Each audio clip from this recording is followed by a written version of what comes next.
Welcome to Wellness Radio with Dr. Jeanette-Gallagher as your host. Her show discusses topics of health, wellness, and spirituality, and is about discovering your place in this great universe, from your cells to the cosmos. Along with her guest, in casual conversation, she strives to ask the difficult questions that may be holding you back from a vibrant life, and shares new ideas that may inspire you to make a change in your life that you only can see in your dreams. And now, here is Dr. Jeanette-Gallagher. Good evening, everyone, and welcome to Wellness Radio. This is Dr. Jeanette-Gallagher, and it's a pleasure to have you with us here this evening. Tonight, we are going to be talking about how can we get over the hurdles from our life, the trauma, the events, the sinkholes, and sometimes those black holes that just seem like they want to take us out. What is the story of our adventures in this human form, in this lifetime we are calling our life? What is it all about? Where have we been? What have we gone through? What have we attached to? Or perhaps, what are we still reproducing, holding on to, and recreating with old tools, old memories, old hurts and pains and suffering, old imprints, and bringing it into the present moment?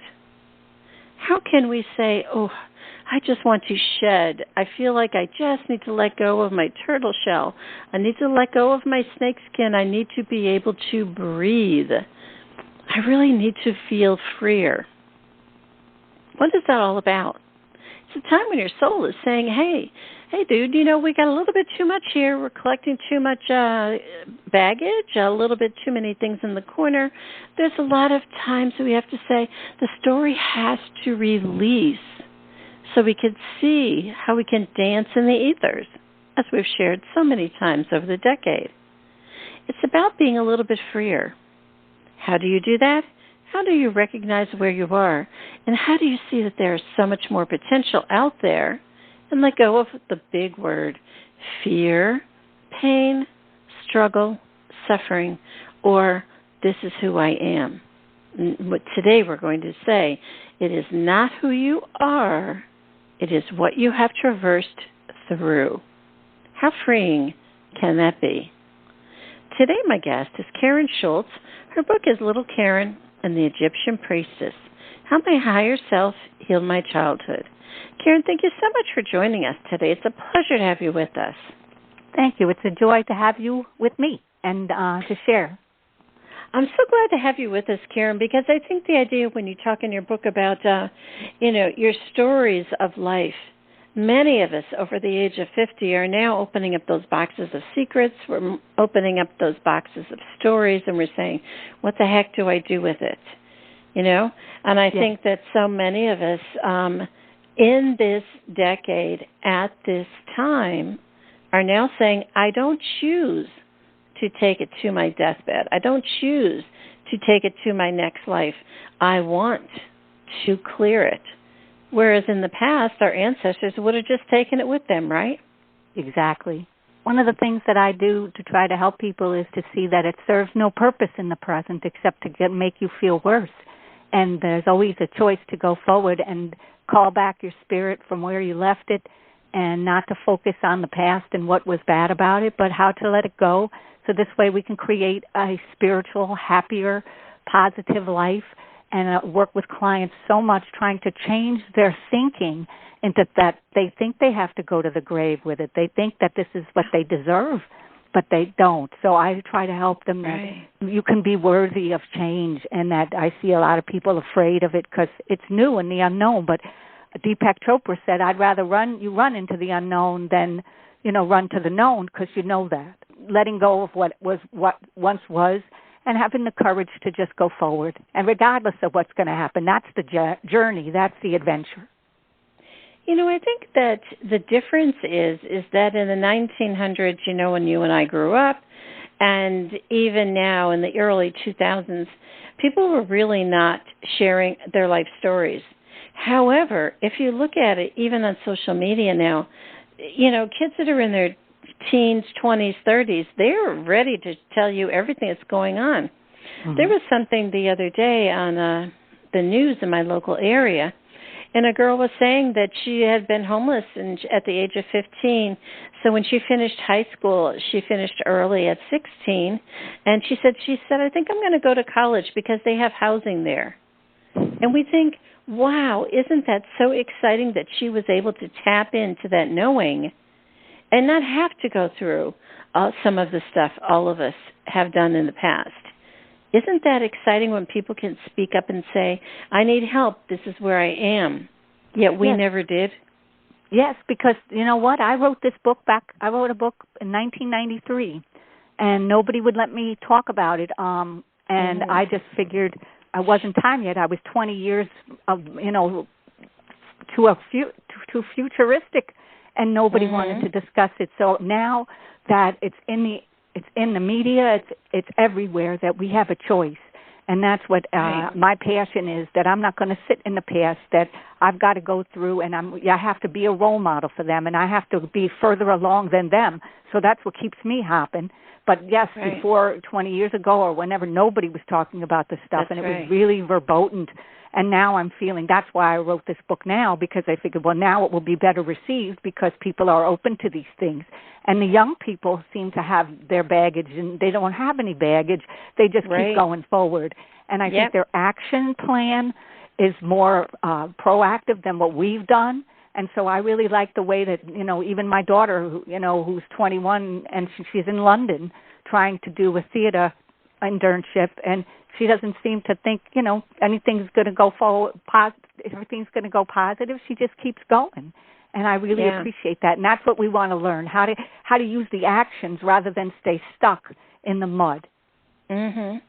I think it truly is about being able to have the tools to navigate the life that you have. We were not given tools then. But if you look at it, our parents and grandparents were coming off of war. All they knew was that the world was a very harsh place, or the Depression. And then when they started getting money or a job or a house, they said, I can feel better. So in essence, we have to look back that we are living longer lives. We are speaking up more.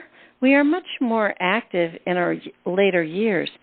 So really, we're seeing such a great awakening, even within the last, I would say, 50, 60 years, that other generations really didn't have. So in essence, if you look at it also, too, we also are waiting till a lot of the perpetrators have died.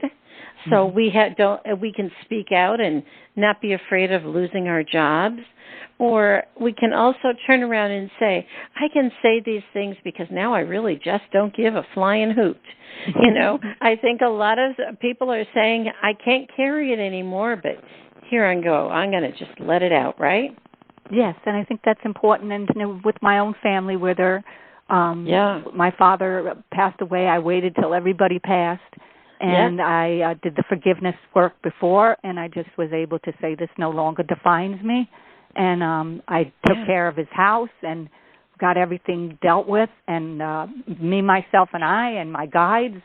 And I really feel better about that. And I try to teach people that, going through the forgiveness and being able to forget and forgive, not forget, but forgive, it gives you an energy to be able to go forward.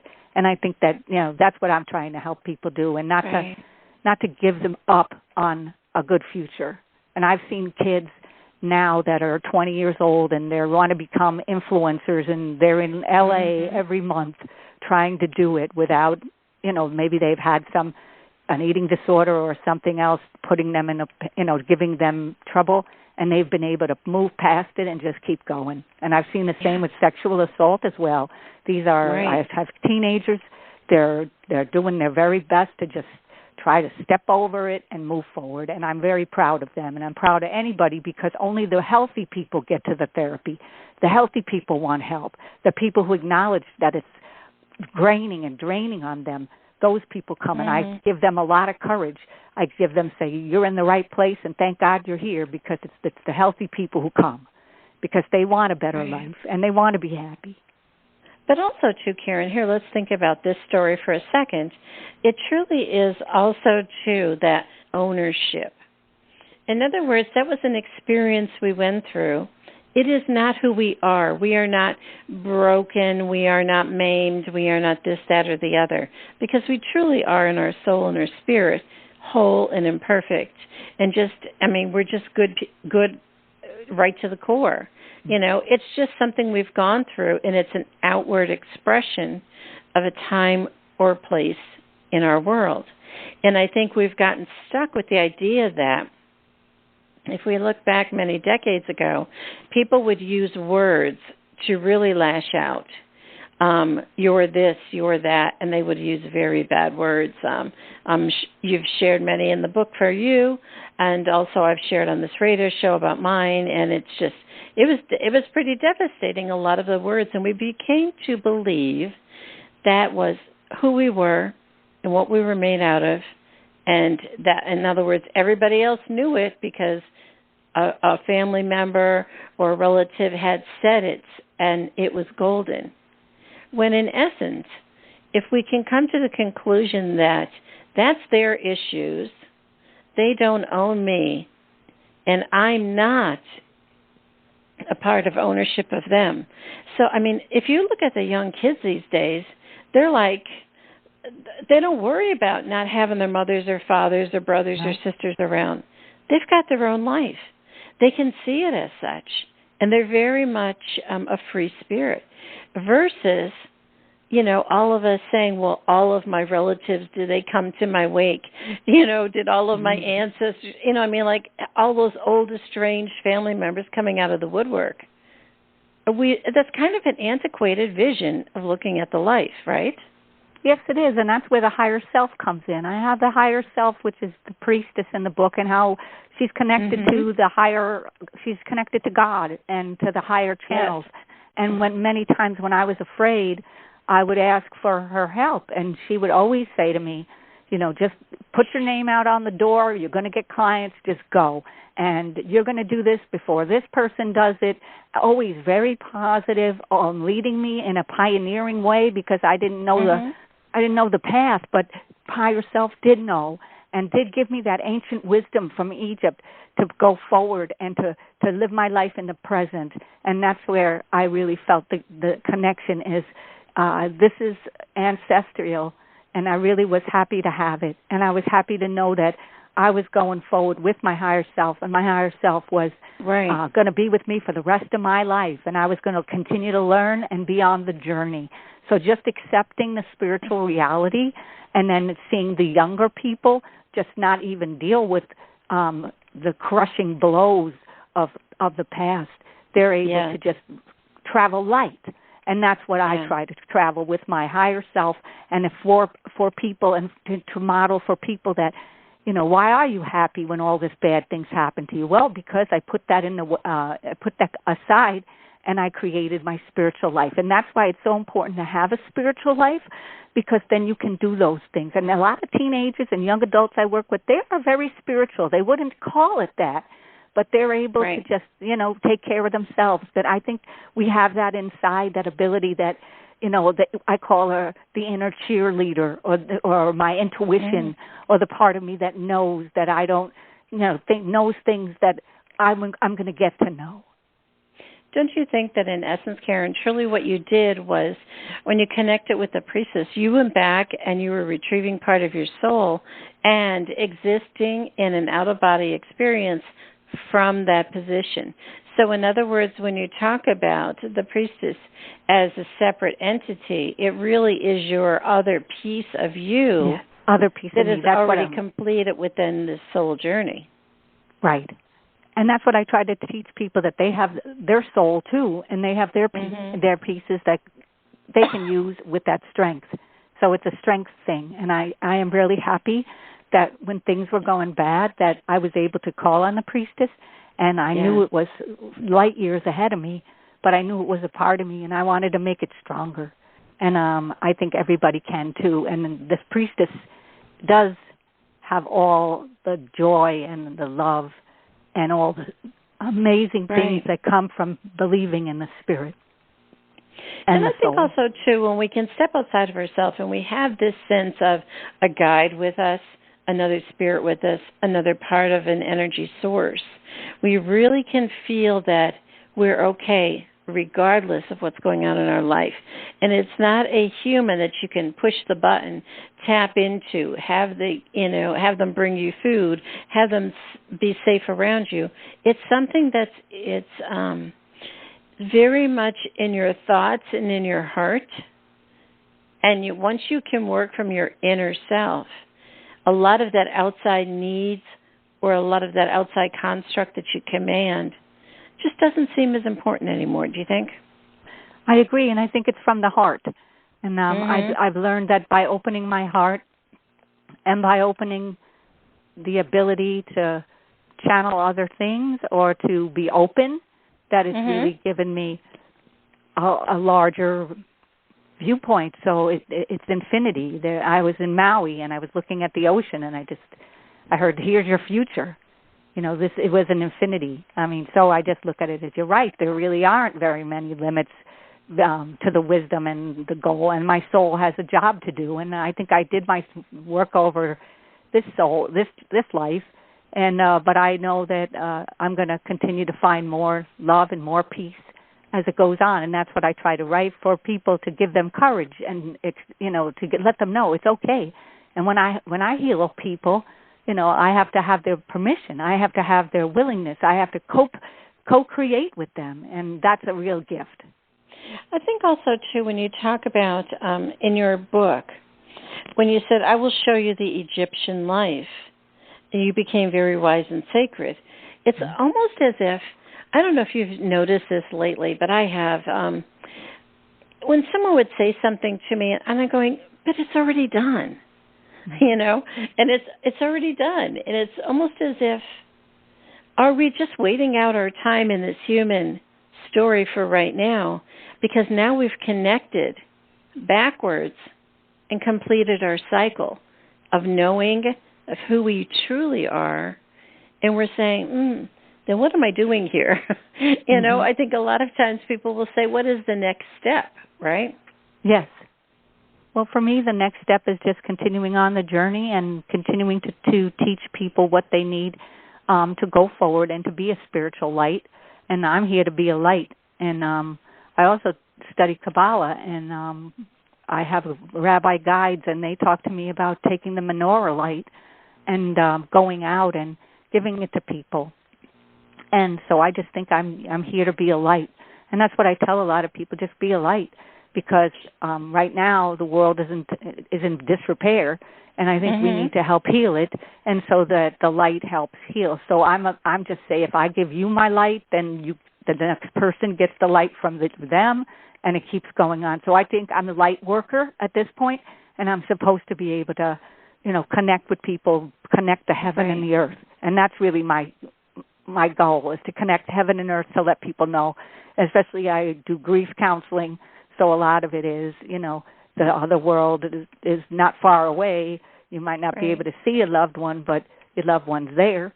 And so I just try to act as if, that we're on an intellectual journey, and also trying to save the planet, trying to save people from themselves. And I enjoy doing that, and it gives me a purpose, and it gives me a meaning, that being a light is a very important thing to do, because not many people have that second sight that we're talking about. They don't have it. And so what I try to do is help people in spiritual groups try to create that consciousness, try to create that spirit, so they can take it out into the world and use it, because we light one person, we continue to light. Because I think what you're really talking about, Karen, is about awareness. We are all coming into the spot of awareness that there is something else. And now let's talk about another tool. We're talking about releasing. You shared in your book, Little Karen and the Egyptian Priestess, you shared about water, being able to release things into the water. I live in New Orleans. We have hurricanes here, and I can tell you it's sort of like when they come, I just want to open all my windows and doors and let it all go poof, because I have that. I'm very much an air sign, and I very much like that feeling of clearing the palate, so to speak. So I think sometimes people will say, I really love water, or others will say, I'm afraid of it. And that's something that to be able to work with and explore the concepts. In other words, let's use the elements of life: water, fire, earth, and air. Yes? Yes, I agree. And I have a clearing stick I use all the time with people. And, I was in Sedona, Arizona. We have a timeshare there. I've been there. I had my honeymoon in Sedona. And it was interesting because I would be at, like, the feminine. They have, like, feminine lakes and masculine vortexes. They have, like, male and female. And I was really sad, and I heard, put all your grief and sadness in the water. And so I just put it in there as a relief, and I saw it go by me, like in a stream. And that's where I got the water theme from, because I was able to use it and use the vortex, which to me is earth and fire together. But there's the vortex is incredible in terms of the energy when I go there. And I think a lot of people who do care work, or who are light workers or people working with physical people, get the best nourishment from there. So that's really where I saw the water, and we can use what's around us. And a lot of people say 20 minutes in a forest is better than an hour of therapy. So I teach people to go out into the forest to pull up the energy from the earth, to use the earth energy.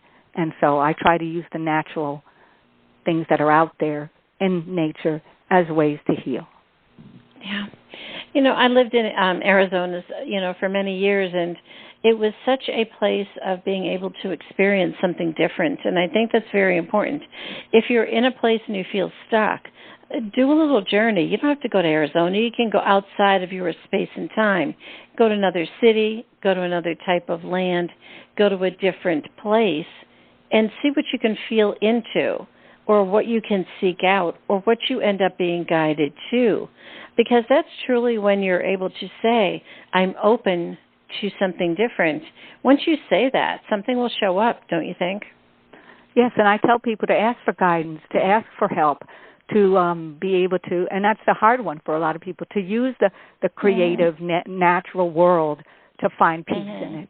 And that's where the crystals come in, and a lot of people carry those. I mean, I have one in my hand right now, and I just think all the lovely things that the earth has given us, we should really give back the love that the earth gives us, and I think we're supported by it, and I don't think we're being very kind to it. But I try to teach that you can be kind to yourself, too, and the earth. And for many years, I did not like myself, so I just find it interesting to know that, when I experience these natural wonders like Sedona, or like the forest, or like water, it gives me a sense that I belong here, and that I like myself. And I like myself when I'm there. I like myself when I'm not there. So my journey was, how do I love me, and then take me to places that bring me love when I'm there. So I tell my clients the same thing. What I think also, too, Karen, is that a lot of times people will say, well, I need to be healed, I'll get to a pinnacle point, and I'll be all good, and life will just be hunky-dory. When in essence, this lifetime is really about an ebb and a flow. Things do go up and down. Things happen. We become in different energy spaces. The earth is also on its own ascension path. There's a lot of wind shifts. There's a lot of storms. So it's almost as if we are no longer leading a linear human path. We are really exposed into this web kind of experience, and that's our existence now. So I think if we can look at it that way, we are able to pick and choose how to traverse things. In other words, if we have something happen to us, we could say, well, I could go that way, but you know what? There's about 99 other ways. I think I might choose one of them now. Mm-hmm. So, in other words, can we see that there is a web out there? There are millions of potential possibilities. And when we create, it's not about the right way or the wrong way.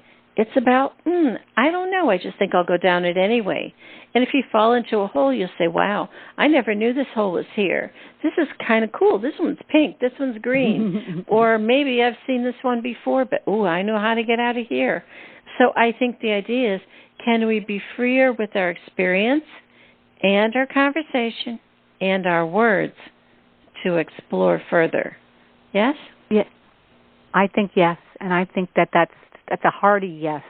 And I agree. Mm-hmm. There's no beginning and end. It is an ebb and a flow, and we just have to go with the current. And if we get into a hole, we'll have to get ourselves out. Or if we like the hole, we'll stay there for a while. That's right. I think that there's options for a lot of things and more potential than I've ever seen, and then the people I see, and is an amazing amount of potential and love for.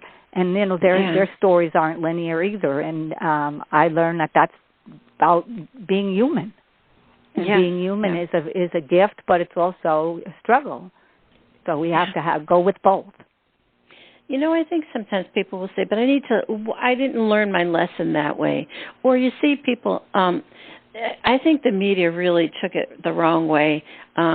And counselors and other people in mental health, several decades ago, they used to say that, well, if you got a divorce and you got married and you got a divorce again, there must be something wrong with you because you didn't, quote, get it right. When in essence, I've had two of them. I turned around and says, absolutely not. I learned something from both of them. Wasn't it a great experience? My story was done. I moved on to the next story. Mm-hmm. And can we be free enough to see that? That's what I'm trying to do for myself and teach people at the same time, is to just say, don't focus on a mistake, because mistakes are necessary to learn, and be able to just do the best you can. And I like when I'm evolving, because it takes me to different places I'm not aware of. And I think it's letting go of the fear of not knowing. But if something happens and you end up in a certain place, you thought it might be negative, but it's not. It's just part of the tools that you're learning to deal with life's cycles and life's realities. And if the first marriage taught you something, the second marriage is going to teach you something else. And there should be no victim-like issue. It should be we did this willingly, and now we're on to the next. And there should be no pondering over what went wrong, or because you were there as long as you needed to be there, and then you were somewhere else. I think the media and the old dogma, the old medical books, and the old stories, and the old people, we kind of put our trust and beliefs in. We said, they must know better than me because I'm just going to follow what they, quote, tell me to do, and also religions, when in essence now we're saying, you know what? No, I don't really think that that's true. It doesn't fit for me. And you take and pick and choose what does fit for you and continue to move on. I think that's truly the greatest gift we can give ourselves in the year 2022. You look at the grocery store, you walk through, and I've said to myself so many times, I just cook for myself, and I'm like, why can't I only buy 2 carrots? I don't need a bag of carrots. Why can't I only buy 1 potato? I only need 1, And it's always the idea, what do we need? Or do we have to feel as if we are tunneled down this vortex because we have to follow along to be perfect or seen or accepted? I think that there's a 12-step meeting group that I belong to, and we teach that, what's inside that you want and what's inside that you don't want, and you take what you want and you leave the rest. And I think it takes a really strong person, a spiritual person, to allow themselves to just be and to just see what they need to see and hear what they need to hear. And that flow of, I think it's hard to find the flow, but I like it when I'm in the flow, and I try to make sure that other people can be in their flow. But yeah, I wish that things were easier, and especially I work with a lot of, people who've been divorced, and they're they might not have kids, and I just think they're looking for acceptance and love and guidance like anybody else. And I think that we're all strong, very strong, resilient people, and we have to remember that we've been through heck and high water, and we're going to be okay. And I think, that flow is not something that we're used to, because we're used to doing it piecemeal. Yeah. And I think also, too, the idea is that there are no mistakes. There is nothing wrong. It's just a process, Sometimes people will say, but they told me ahead of time and I shouldn't have done it. It's sort of like, they told you their point of view. That doesn't have to attach to you. You can choose it, but it's not the you. So you're the one that's really living your life, or you're the one that's being able to experience it. And I think sometimes when you do separate that, you're able to come up with a different story at the end of it when you look back at your life in retrospect, don't you think? Yes, I do. I think why I have this book and where I'm at now are in two different places, and it makes much more sense to me now. And at the time, I was doing something else. And it's always good to feel connected to yourself and just go forward with your life. And that's really the key, is to go forward and not to worry about what you did in the past, and don't let your past erase your present and your future, because the power is always in the present, and the future hasn't happened yet. And I just think that we have to believe that we're at the right place, and we're doing what we need to do to stay where we want to, and not to get stuck in the rigid rules. And again, being in a family of abuse, and there were many rigid things that other people wanted control, and I had to realize that having control isn't really the problem. It's how to let go and be yourself, and not let that past stop you. And I just think the past stops a lot of people. And my goal is to not do it, to try to teach people, feel the fear and do it anyway, and then try something new. And get out of the rigid patterns of the past, because they no longer matter and they no longer serve us well.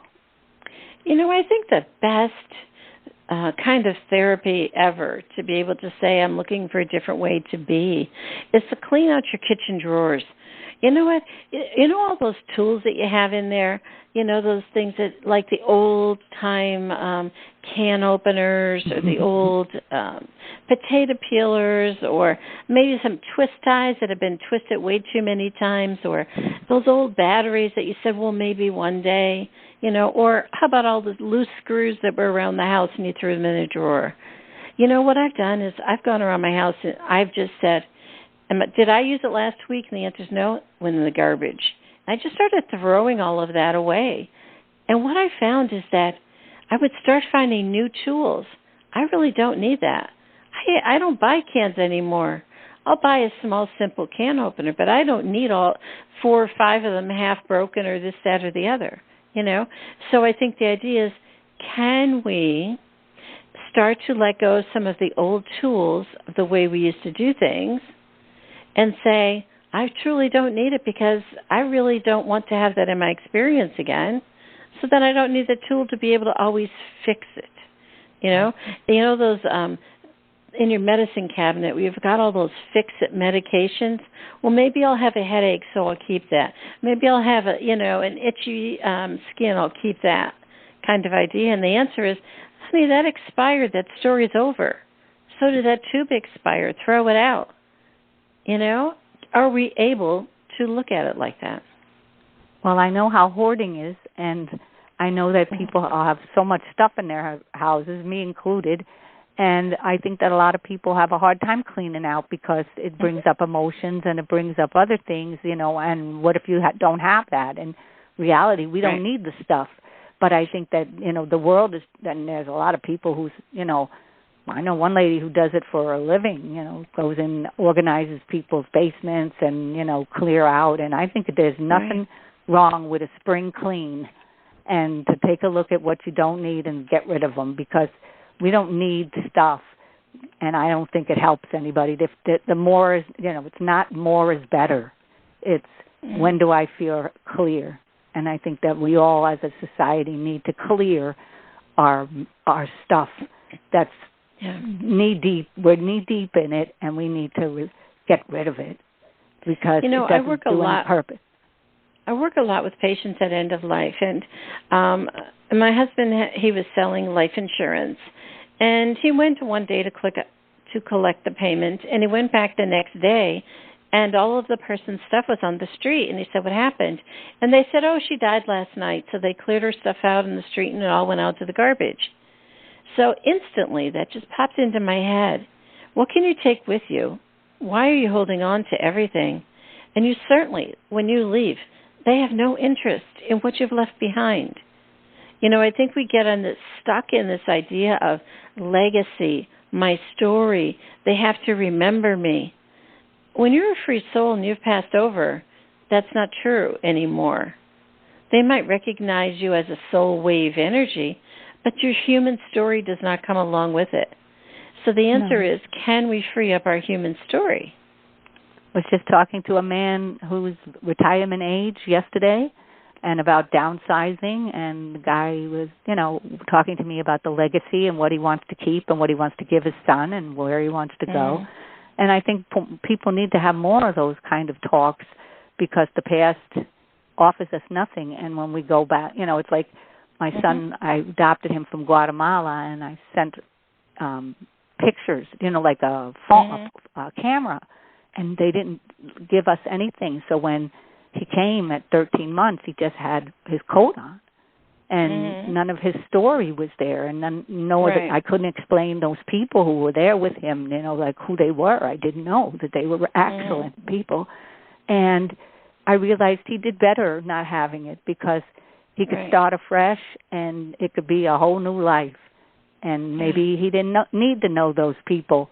He just needed to know the people here. So, but I see clients all the time struggle with that, and many people have lots of stuff that if they let go of, they'd feel better. Yeah, so, yes, you're right. When you die, you don't need anything. You're not going to take anything with you. I did it. It was a few years ago, before one of the storms, when the hurricanes here in Louisiana, and I've gotten to the point where, I boxed up everything out of my house that was the kids or that I wanted to give to them, and I said, I'm sending this all to you now. And they're like, why are you sending this stuff? Some of the kids threw all the junk away. They said, we don't want that. We don't need it. Or we don't care about any of that.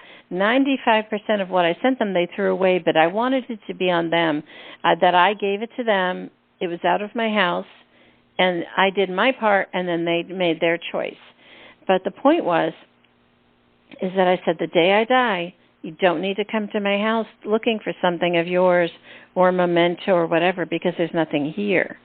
So I released them, that pattern, and the items prior to the end. Because the answer is when you're gone, you're do you want to really tie them up in a story that was yours? No. Or would you rather them just have it and be free with it now and let it go? I think that was a genius move. And I think that, when you have nothing to worry about when time comes. And, I have a brother who died in a car accident in California when he was 40. And the day before, I guess a couple of months before he died, he knew he was going to die. He sent me all his kitchen tools, everything that, he didn't need anymore. And he basically, the message to me was, okay, here's my stuff, why don't you take it and live with it? And then it was nice of him to give me those as a reminder, too, that he wasn't taking anything with him, and told me what he wanted to do in terms of when he dies, can we bury him with my mother? And he said, that's the only question he asked. I said, yes, you can. And when I felt like he released everything he possibly had. He wasn't married, didn't have children, but I just was so happy to get his things and use them as part of my life now, and to realize I have part of him with me. And he's up in heaven probably having a great time. Yeah, but also, too, the idea is that we have to be careful that we don't tether to their energy and keep calling their souls in. Because when we keep calling their souls in, we get stuck in that grief pattern, right? Right. Well, I freely released him, and I felt like, I didn't have to attach to anything at that point. Right. But, I used the equipment, but I was able to let it go and realize, he was in a better place. Yeah. Let's talk in closing, Karen, about forgiveness, because I almost say forgiveness to me is caterpillar to butterfly. It doesn't really resonate in my brain. I don't see the story that a lot of people have around the word, and I don't use the word. I have never used the word. I just see things as energy passing here or there. So forgiveness, how do you see it and how do you explain it to people? Because for me, I would be given that very esoteric, experiential kind of thing, is that we're just going to pass through it. It's just, let it go. And when you let it go, you really, truly are no longer a caterpillar. You don't go backwards, and you truly are free as, the beauty soul you are. So how do you share that? Well, what I try to do for myself is I've used God as a tool to help me ask for mercy for the people who hurt me, like my dad, and asked God for mercy. And I was the only one who could offer that because he couldn't do that, for himself. And I was able to release whatever happened. I told him everything is forgiven and you're okay. And he says, everything? And I said, yes, everything, whether you admit it or not. And I felt the peace of it because I made a choice to just let go. And then he passed over and is with the people he needs to be with. So forgiveness is not, it's not forgetting. It's just being able to release the pain and release the loss of the possibility of having a decent childhood. And I realized whatever it was, it taught me a whole lot, gave me a lot of insight, gave me a lot of skills, and I was able to see the joy that I could have by forgiving, because it didn't help him, it helped me. And I try to teach people that they have to really, it's not about forgetting, but forgiveness does release yourself from the pain. Otherwise, I would be tethered for life. And I was asking God for that mercy, and I saw how God was able to give mercy to my dad, and it was a very loving thing. And at the wake, I just felt like I was just his daughter, and there was no history, and I was just going and following the soul, and he's going home, and he's happy there. So to me, it's a choice. It doesn't happen overnight. Some people don't want to forgive, and that's okay. But the forgiveness helps me, so I'm not tied to the past with all this stuff. And forgiveness is, I think, the hardest thing to do, but it's the most freeing thing that you could ever do to help yourself. I think also, too, to forgive ourselves that we are on this life's journey and we didn't recognize it sooner. Many times people will say, why didn't I know that before? I wasted all this time, blah, blah, blah. And I'll say, no, that's not true. It wasn't able to unfold until the sun was as bright as it's supposed to be. Mm-hmm. And they're like, oh, okay. Because many times people will say, all of this stuff's been out there and I didn't know it. I didn't figure it out. Look at all the other things I could have done differently. And the answer is no. When the sun shines bright enough, that's when the time will be. And that is truly important, because you can forgive yourself for the time and space that you thought, but knowing that's only the human story again. It's not when your soul was ready, right? Well, I think it goes to show that, when I learn to let go and love myself, I can let go and love the people who hurt me and not take it out on me, because a lot of times the self-abuse to hurt myself. So it's like I have to forgive myself for hurting myself, but that's what I knew. But I don't have to do that anymore. So I think you're right. When it's time, you'll know. And that if it's not time, you won't do it. And that's okay, because it doesn't have to be. So there's no rules. But I think that you're right. We have to forgive ourselves for whatever we've done to ourselves. And I just wish that the people's pain and suffering will go away if they do that, and just realize they were human and that they did the best they could. Yeah. It's definitely a different world. Every year it seems to be something different. I can't even remember what happened last year.